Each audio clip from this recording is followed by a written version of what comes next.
তিন নাম্বার, দুইজন নবী উলুল আজমি মিনার রাসূল। এই পৃথিবীতে পাঁচজন নবীকে আল্লাহ শ্রেষ্ঠ নবী বলেছেন।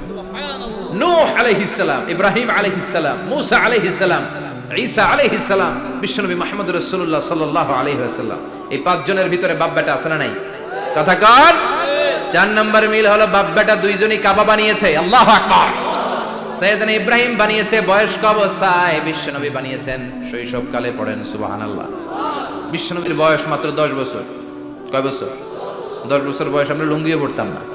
কথা কন। ছোট বাচ্চারা অনেক সময় এই বয়সে লুঙ্গি খুলে ফেলায় না?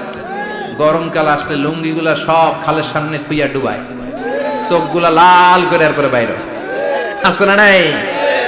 কিন্তু বিশ্বনবী লুঙ্গি খোলেন না, লুঙ্গি পড়ে থাকে।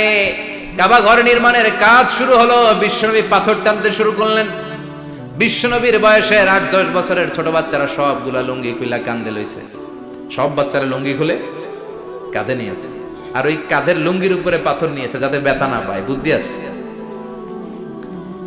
লুঙ্গি খুলে কাঁধে রেখেছে, কাঁধের উপরে পাথর রেখেছে। কিন্তু বিশ্বনবী, সবাই পাথর টানে একটা, বিশ্বনবী টানে দুইটা, কিন্তু বিশ্বনবী লুঙ্গি খোলে না।